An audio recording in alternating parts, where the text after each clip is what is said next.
Bom dia, irmãs, irmãos. Espero que vocês tenham tido um feriado abençoado com seus familiares, né? Um momento gostoso. Irmãos, nós vamos dar continuidade ao nosso estudo, nossa exposição de Hebreus. Estamos entrando então no capítulo 11 agora, né? Como nós dissemos, agora vai entrar um trecho bastante didático, né? Por isso eu até preferi fazer em forma de aula essa exposição. Então estamos aí na 25ª parte, Hebreus 11, de 1 a 3. Abra comigo sua Bíblia, Hebreus 11, de 1 a 3. Nós vamos falar hoje sobre os efeitos da fé. Sobre os efeitos da fé, o que a fé produz no homem. Esse capítulo todo, o capítulo que nós vamos estudar, capítulo 11, ele vai tratar especificamente do assunto da fé, todos sabem disso. É o clássico capítulo que fala da fé.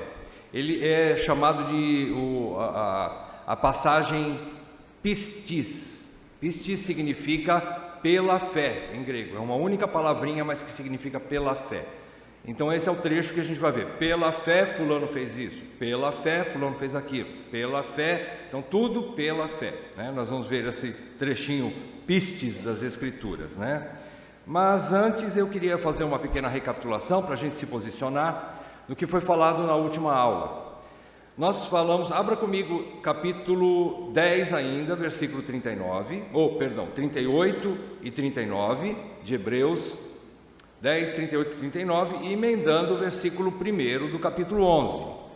Então o trecho diz assim, vou ler: Todavia o meu justo viverá pela fé, e se retroceder, nele não se compraz a minha alma. Nós, porém, não somos dos que retrocedem para a perdição, somos, entretanto, da fé para a conservação da alma. Ora, a fé é a certeza de coisas que se esperam, a convicção de fatos que se não veem. Lemos aí Hebreus 10, do versículo 38 até capítulo 11, versículo 1.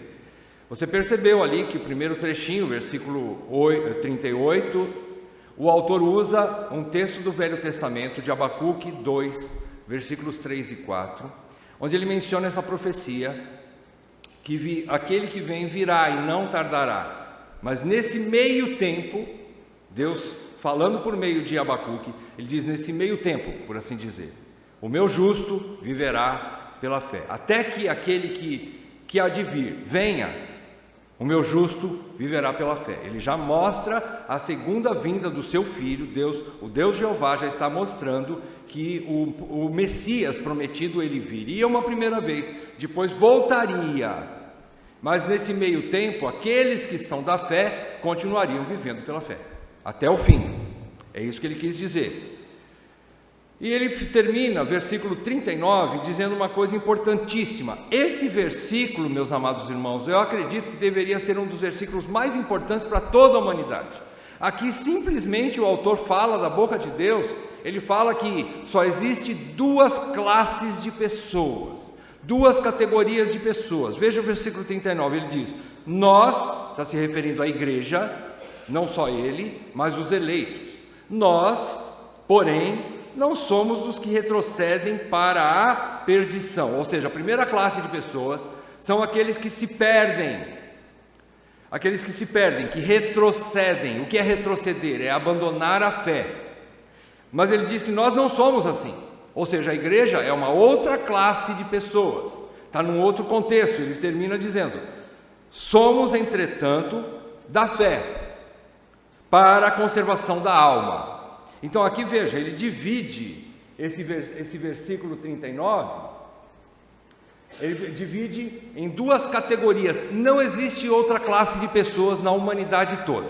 Só existem aqueles que são da fé e os outros, né? Vai ficar mais fácil para a gente entender. Só isso. Os que são da fé e os outros. Aqui ele diz retrocedem porque ele está mostrando sobre a apostasia.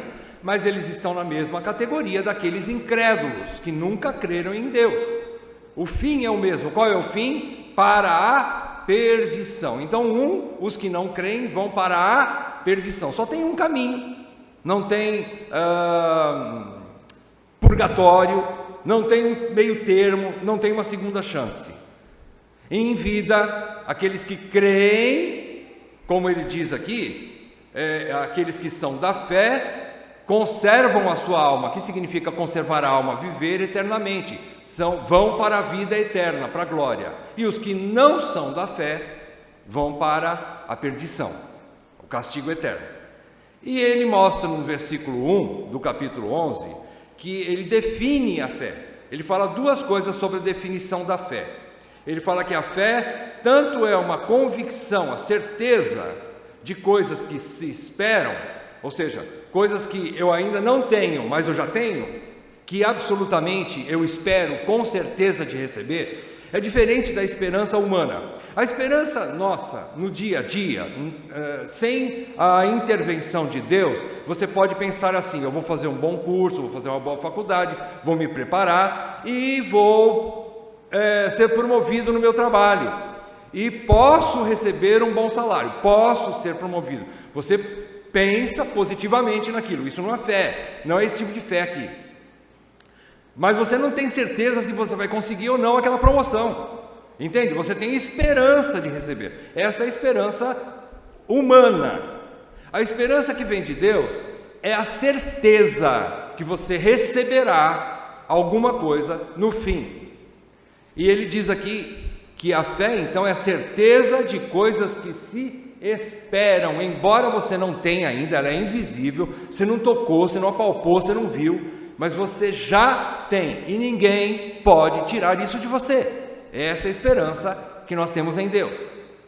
E ela é também a convicção de fatos que não se veem. Por exemplo, a fé faz-nos enxergar o invisível. Ela faz nos enxergar que Deus existe. Embora você não toque Deus, você não cheire Deus, você não ouve Deus, você não tem a visão de Deus, mas você sabe que Ele existe. Você sabe que os demônios existem. Você sabe que os anjos existem. Então a fé nos dá essa visão do invisível. É a convicção de fatos que não se veem. Essa é a definição de fé. Então nós aprendemos essas duas coisas vitais para a humanidade. A humanidade toda está inserida em apenas dois contextos diante de Deus. Quais são? Os da fé e os outros. Não há meio termo. Versículo 39. Depois, nós aprendemos então que pela fé estamos confiantes daquilo que esperamos, porque nós vamos receber. Nós vamos receber, né? E convencidos daquilo que não vemos, embora você não veja Deus, mas você está convencido que Ele existe. A fé nos dá isso. A fé nos capacita a ver o invisível. Não com os olhos visíveis, não com os olhos carnais, não com os 5 sentidos humanos, mas com o 6º sentido, que é essa percepção espiritual que a fé nos dá. E isso produz então, agora que nós vamos entrar no nosso estudo de hoje, isso produz efeitos nos crentes, nos eleitos, que são peregrinos nesse mundo. Primeira coisa, ele já entende que ele não é daqui. Ele nasceu aqui, mas ele está peregrinando numa terra estranha que não é dele. Primeira coisa, primeiro efeito da fé, e nós vamos ver aí onde é que começam esses efeitos da verdadeira fé em nós, nos eleitos, nos verdadeiros crentes. Versículo 2 do capítulo 11, falando sobre os efeitos da fé. O versículo 2 diz assim: pois pela fé os antigos obtiveram bom testemunho. Não está difícil de entender aqui, está fácil, irmãos. Vocês vão entender facinho. O que quer dizer aqui, primeiramente, os antigos? Quem são esses antigos aqui? Esses antigos são os antepassados daquele escritor da carta aos Hebreus, que era um judeu convertido ao cristianismo após a ascensão de Cristo, é óbvio, né? E ele então faz essa explicação usando a fé dos antigos, dos antepassados, das pessoas que viveram antes dele na antiga aliança.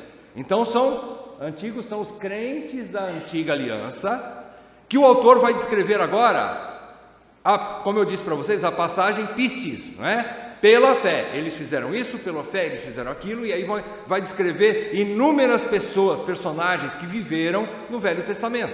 Ele vai descrever várias pessoas, mostrando a fé em ação, a fé deles em ação.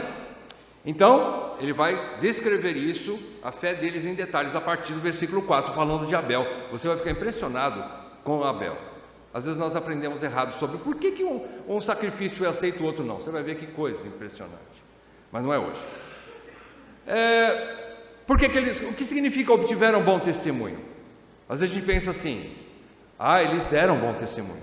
Não, aqui não diz nada disso. Aqui diz que eles receberam bom testemunho. Obtiveram bom testemunho é que eles receberam bom testemunho. É diferente de deram bom testemunho. Diferente que eles andaram bonitinho e eles acham que eles então fizeram o que era certo, o que era justo diante de Deus. Tem uma certa ligação, é verdade. Mas o alvo do autor aqui não é dizer que eles deram bom testemunho. Mas ele quis dizer assim: alguém de fora disse que eles fizeram o que é certo. Alguém de fora deu bom testemunho deles. Vocês entenderam? É alguém que fala bem deles.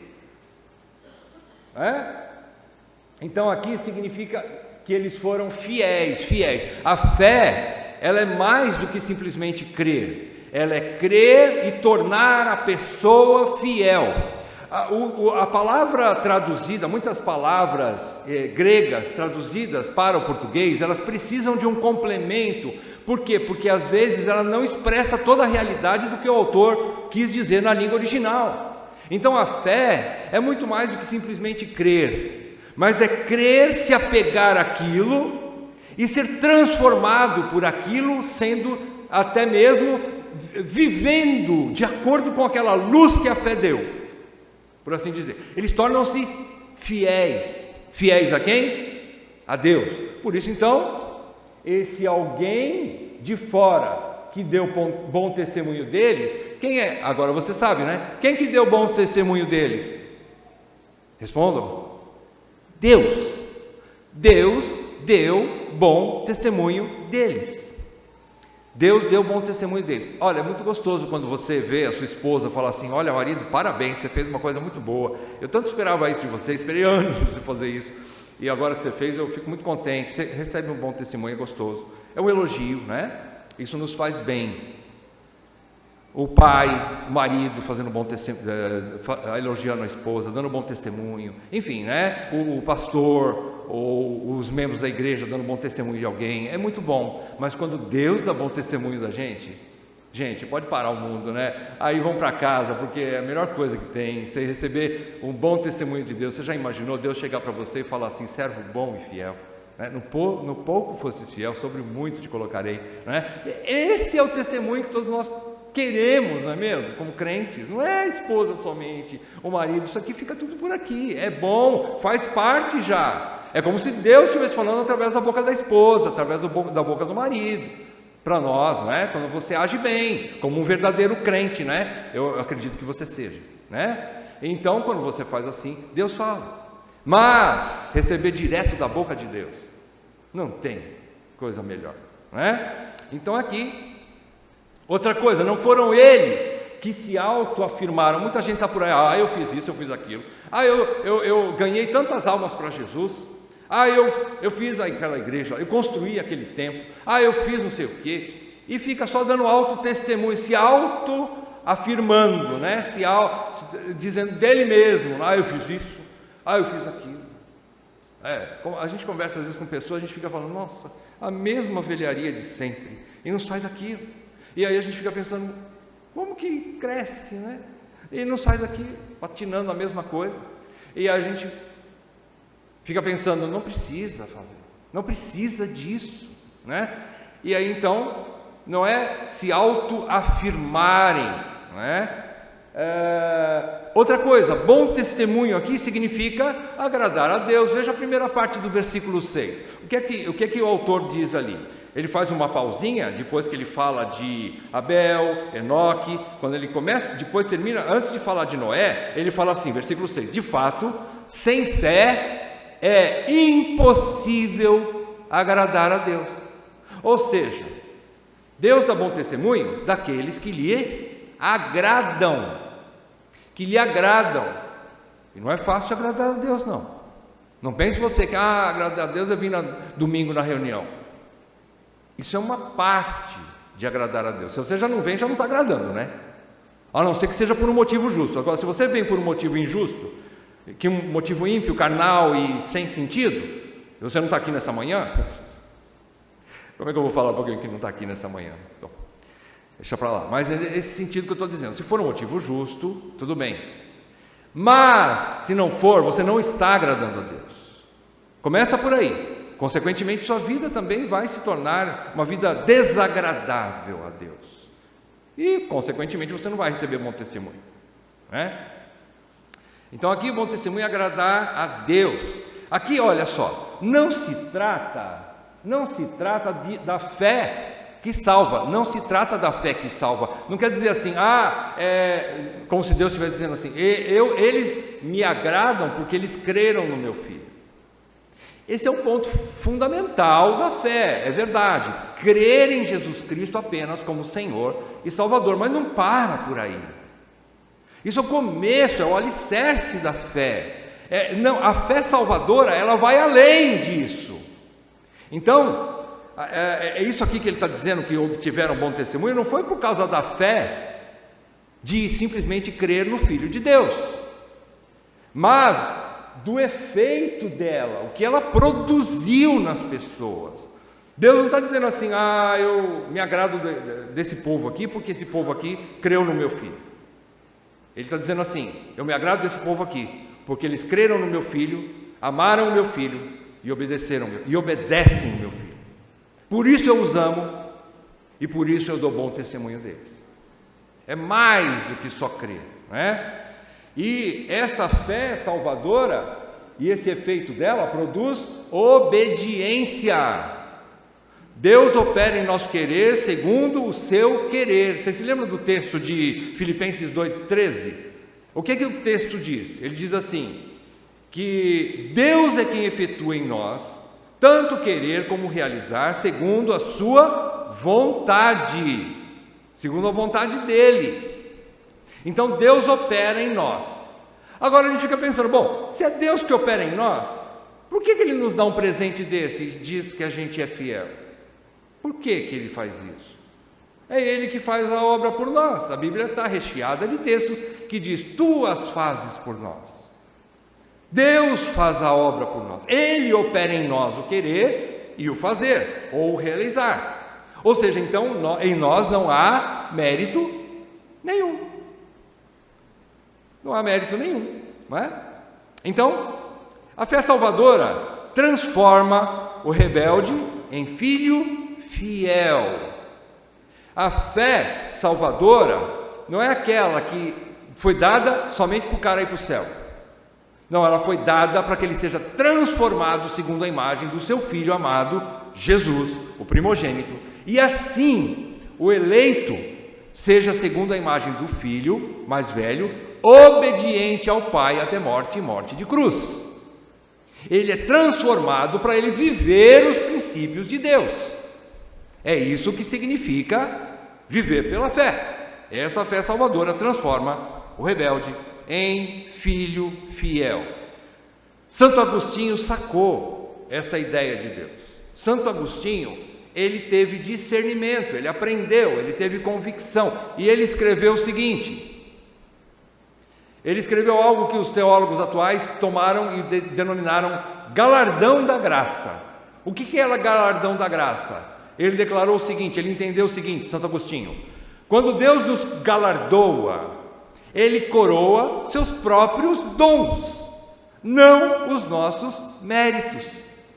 Ele não está presenteando porque você mereceu, Ele está presenteando porque Ele é bom, porque Ele é generoso, porque Ele é bondoso, assaz benigno, e nos galardoa até mesmo quando nós não merecemos. Que maravilhoso esse Deus, que te dá um presente mesmo quando você não merece. Então guarde essa ideia, Ele galardoa, é bom saber disso.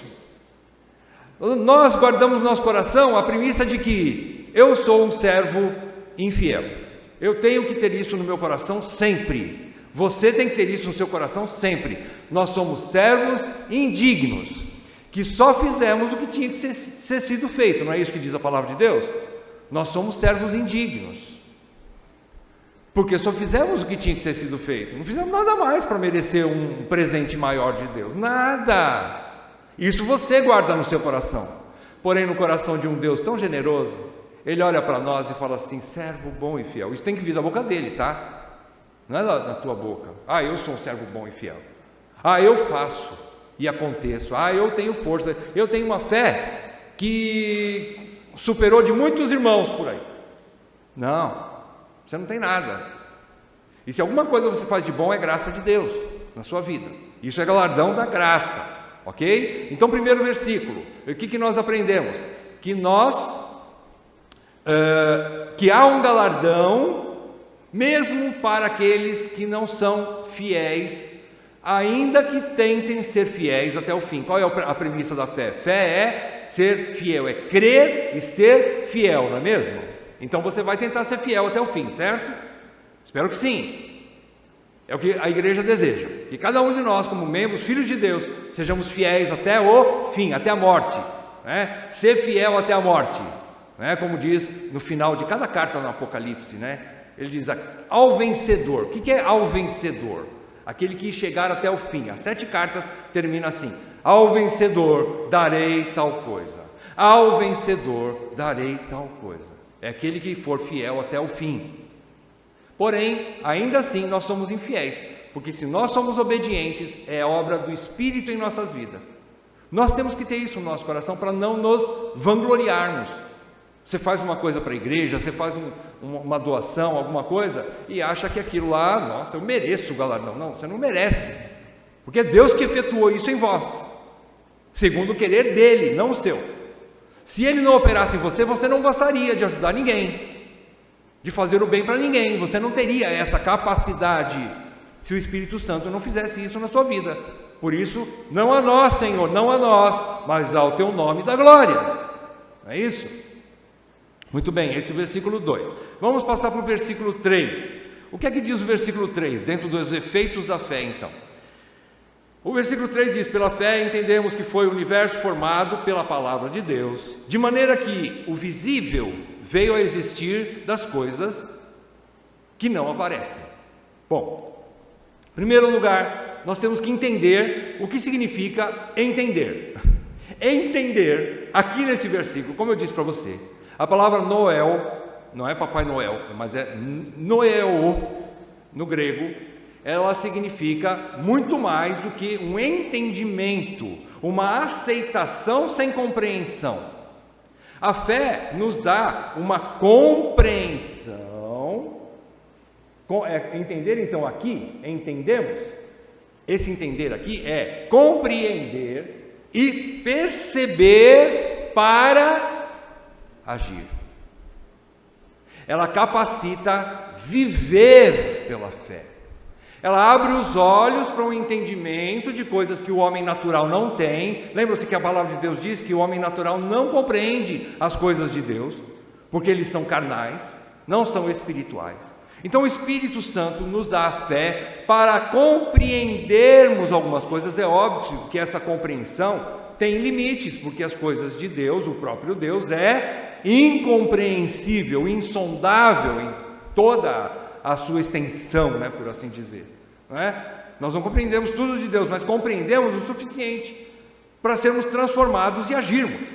Então, esse entender aqui é mais do que só aceitar, mas é ter convicção que gera ação, é ter uma convicção que gera ação. Irmãos, o crente que diz que é crente, mas não é transformado, no final das contas, ele não é crente. Tiago fala isso. Ele diz assim: mostra-me a tua fé sem obras, e eu lhe mostrarei a minha fé pelas minhas obras. Se a obra não está presente, a sua fé também não está. Obras ali não é só fazer coisas, mas começa com uma transformação de dentro para fora. É óbvio que você vai agir externamente, mas começa aqui no coração e na mente. Nós somos transformados de um marido cruel para um marido bondoso, generoso, de uma esposa cruel para uma esposa bondosa, generosa, de filhos desobedientes para filhos obedientes, de pais carrascos para pais amorosos, e modelos para o seu rebanho pequeno, né? Modelos para sua esposa, modelo para seus filhos, né? Crentes que param de fazer maus negócios e trambicagens para viver de maneira justa. Transformação começa de dentro para fora. É óbvio que vai gerar ação. Então aqui, esse entender aí é compreender e perceber para agir. Então, a fé concede uma visão da realidade espiritual e dá discernimento da verdade. Ela abre os olhos do crente. É diferente, ao contrário do que os ímpios dizem. O que os ímpios dizem da gente como cristãos, como crentes? O que eles falam da gente? Ele sofreu uma lavagem cerebral, coitado. A mente dele está tacanha, né? Ficou assim, desse tamanho. Ele era tão inteligente, coitado, virou crente, virou burro. Não sabe mais nada, não enxerga mais nada, perdeu a percepção do mundo, fizeram uma lavagem cerebral nele, coitado. Não, irmão, não, pelo contrário, nós vemos muito mais do que eles, nós enxergamos coisas que eles não enxergam, nós sabemos de realidades que eles nunca, jamais saberão, porque estão nas trevas. E não porque eles não estão nas trevas porque Deus encarcerou eles nas trevas. É verdade que a soberania de Deus age, mas eles amam as trevas e eles não querem sair de lá das trevas. É um consolo para quem evangeliza também, né? Tem gente que não quer sair das trevas. Você fala da luz, mostra a luz e a pessoa não aceita, não crê, não transforma, não quer. Deixa! Vamos procurar as verdadeiras ovelhas. Então, nós não estamos cegos coisa nenhuma, irmãos. Nós estamos vendo muito mais do que eles. Muito mais do que eles. Essa é a visão que a fé nos dá. Só que essa visão também tem que transformar a gente. Também tem que mudar o nosso coração. Essa compreensão dá ao crente condições de se aplicar e passar a agir segundo essa nova realidade espiritual. Ele passou a conhecer uma nova realidade espiritual. Qual a primeira coisa que o crente crê? Bom, eu vou mostrar para vocês no próximo versículo. Espera um pouquinho só. Desculpa, está aqui, é nesse versículo mesmo. Primeira coisa que o crente crê. Já vou te falar. E essa compreensão da realidade espiritual, que ele passa a compreender essa novidade, é chamada de cosmovisão cristã. Então ele passa a viver segundo aquilo, ele já não vive mais como ele vivia antigamente. Ele é nova criatura, as coisas antigas já passaram, eis que tudo se fez novo. Ele é um novo homem, é uma nova mulher em Cristo. Ele precisa ser transformado e mostrar novidade de vida. Qual é a prova? Como diz Tiago, que eu tenho fé, se eu tenho obras. E essas obras começam com transformação de vida, de atitudes. Trabalhando ainda esse versículo 11, o que significa? O que nós entendemos aqui? Vamos trabalhar um pouquinho mais. Agora sim nós vamos chegar no ponto primário da fé. Ponto primário da fé. O que nós entendemos, segundo esse versículo 3 do capítulo 11 de Hebreus? Nós entendemos que Deus formou tudo do nada por sua palavra. Sabe o que ele nos leva a pensar? Esse homem aqui, o autor, ele é fantástico, ele é um mestre. Como eu queria aprender aos pés desse cara aqui. Esse autor é maravilhoso. Que didática, que sabedoria, que conhecimento e que forma de ensinar perfeita desse homem. Ele leva as pessoas lá em Gênesis 1:1, quando ele mostra que todas as coisas foram formadas pela palavra de Deus. Lá no comecinho, lá em Gênesis 1, ele mostra isso, que Deus formou tudo do nada por sua palavra. O autor aqui, ele está empregando algo que no Velho Testamento usava-se muito, principalmente nos Salmos. É uma figura de linguagem chamada paralelismo. O que significa paralelismo?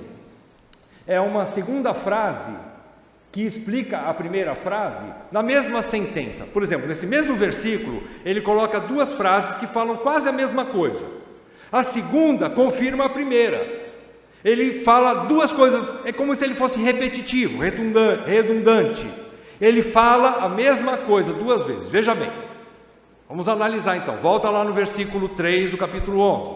Ele diz assim: pela fé entendemos que foi o universo formado pela palavra de Deus. Então essa é a primeira frase, termina aqui, ó, primeira frase, tá? O universo foi formado pela palavra de Deus. Segunda frase, de maneira que o visível veio a existir das coisas que não aparecem. Ficou fácil, né? Agora, coloridinho assim, ficou fácil você entender, né? O que significa, onde está o paralelismo aqui? Está fácil. O que é paralelo ao universo? O visível. O universo é o que você toca, a cadeira, a parede, as pessoas, os animais, os céus. O universo é tangível, você vê. Então, o visível, que é o universo, o que aconteceu? O que o autor está afirmando? Que ele veio a existir, ou seja, ele foi formado. Ele foi formado, ele veio a existir. O que é visível, o universo, tudo que existe na criação, que você possa ver, tocar, sentir, cheirar, você usa os 5 sentidos humanos, né? E tange, consegue sentir o universo, perceber o universo. O que é visível é o universo, você consegue tocar. Então ele foi formado, ele veio a existir através do quê? Pela palavra de Deus. Essa palavra de Deus, ela é visível? Não, das coisas que não aparecem. O que não aparece? A palavra de Deus. Primeiro não aparece porque nós não estávamos lá para ouvir. Ninguém estava lá para ouvir. Então ele foi formado. As coisas foram formadas daquilo que não aparece, né? E o jeito de Deus falar, e como Deus falou, como eu já estou falando aqui, ele falou tudo isso antes de haver qualquer coisa formada. Ele disse, tudo se fez. Vocês se lembram lá em Gênesis, não é? Cada vez que ele dizia, haja luz, haja não sei o que, haja aquilo, houve, então houve tudo isso que ele mandou que houvesse. Nada do que foi feito se fez sem ser por ele, como diz João, não é? Nada do que foi feito se fez sem ser por ele. Vamos analisar então um pouquinho mais profundo. Portanto, olha só, tudo que já existiu desde a eternidade, desde a criação, na eternidade não, desde a criação, tudo o que existe no universo, desde o passado mais remoto, tudo que existe hoje, no presente, que você pode hoje tocar, sentir, ler a respeito disso, que é visível e você sente hoje, e tudo que virá a existir no futuro, vem de um único ser, Criador, sustentador e Senhor de tudo. Agora você sabe, qual é a base da tua fé? A base da nossa fé, primeira coisa que a fé nos dá, é que nós cremos que Deus existe. E não só que Ele existe, mas que Ele fez tudo o que existe. O que isso implica para nós? Já que então nós cremos nesse Deus que fez tudo do nada, nós então, a base fundamental da fé legítima, então é crer na existência desse Deus Todo-Poderoso, eterno e único Criador de tudo. A primeira coisa que nós cremos, desculpa, não expliquei ainda o que eu estava falando, né? Mas só para encerrar esse raciocínio aqui, veja bem, a base fundamental da nossa fé, da fé legítima, da fé verdadeira, é crer na existência desse Deus. Volte lá no versículo 6, que a gente leu o primeiro pedacinho agora há pouco. Ele diz, o autor diz que de fato sem fé é impossível agradar a Deus. Por quê? Porquanto é necessário que aquele que se aproxima de Deus creia que Ele existe, né, gente? Como é que você se aproxima de algo que você nem sabe se existe? Você vai se aproximar do nada. Só um doido se aproxima do nada, né? Mas quando você se achega a Ele, você sabe que Ele existe. Então a fé começa em crer que Deus existe e que Ele é Criador de todas as coisas. Vamos apelar para Santo Agostinho de novo. Ele disse assim, entendendo essa passagem, ele diz: creio para compreender e compreendo para crer melhor. Teve um outro santo do século XV, se eu não me engano, e ele disse o seguinte, ele disse semelhantemente a Santo Agostinho, ele diz assim: creio para compreender e não compreendo para crer. Quer dizer, não é a razão que faz a fé vir à existência, mas Deus dá a fé para que a razão possa entender o que não é inteligível, pela razão, pelo compreender, pela compreensão humana. Então, Santo Agostinho diz que ele crê para compreender, ou seja, nós entendemos, como diz aqui no versículo 3, que há um Deus que criou todas as coisas do nada, né? E ele diz, e nós entendemos, e quando nós entendemos isso, nós procuramos entender cada vez mais, e essa compreensão cada vez mais profunda aumenta a nossa fé. Aumenta a nossa fé. O que diz lá em Romanos 11, 1 e 2? Ele diz que, desculpa, quem se lembra aí 11, 1 e 2? Vamos ler alto? Romanos 11, 1 e 2, deu branco agora, vamos lá. Romanos 12, perdão, 12, isso, desculpa, Romanos, vocês são reformados, vocês são bíblicos, né? Vocês estão ligadão, hein? Aleluia, muito bom. Romanos 12, 1 e 2.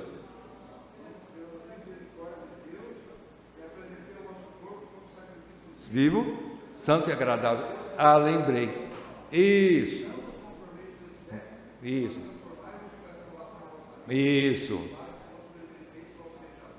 Agradável e perfeita a vontade de Deus. Muito bem. Então esse texto está querendo dizer o seguinte, que a compreensão faz parte da fé. Mas a fé vai muito além da compreensão. Mas eu preciso da compreensão, ou seja, da razão ou da mente, uma mente saudável, trabalhada pela fé, para que eu possa compreender cada vez mais os mistérios de Deus. Isso significa crescimento no conhecimento, na pessoa de Jesus Cristo.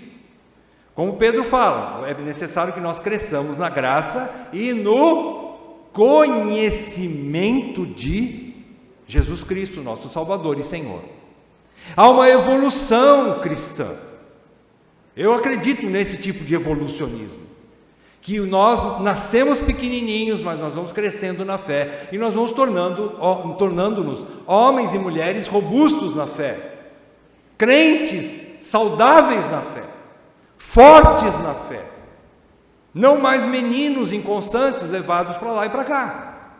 Há uma fé robusta, firme, e assim eu compreendo melhor. Creio para compreender e compreendo para crer melhor. Aí sim a razão, trabalhada pela fé, vai me levando a um desenvolvimento. O que nós tiramos desses dois versículos? Vamos dizer que nós estudamos só dois hoje, não é? Em primeiro lugar, entre as conclusões e aplicações aqui, nós podemos dizer o seguinte: só obtemos bom testemunho da parte de Deus quando cremos em sua palavra. Olha só, tudo isso está junto, tudo isso é viver pela fé. Cremos na sua palavra, aceitamos seus princípios e somos transformados por eles para obedecermos às suas ordens. Como o Dr. Augusto de Nicodemos fala, viver pela fé é muito mais do que dizer assim: Senhor, eu quero que o Senhor faça o que eu quero. Mas é dizer: Senhor, seja feita a tua vontade e não a minha. Isso é viver pela fé.